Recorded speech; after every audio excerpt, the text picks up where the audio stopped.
So today I want to find the value of this expression 15 minus 15 times 4 divided by 2. Now 15 minus 15 gives us 0.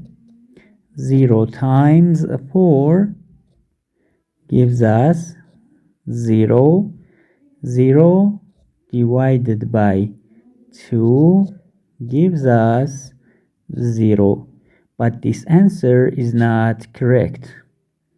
According to the rules of mathematics PEMDAS,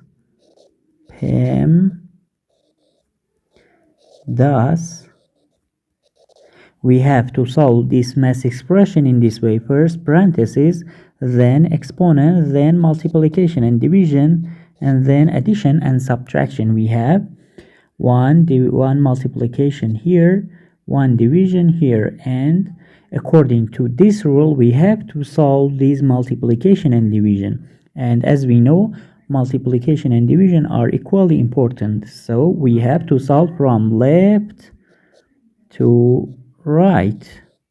Now 15 times 4 gives us 60.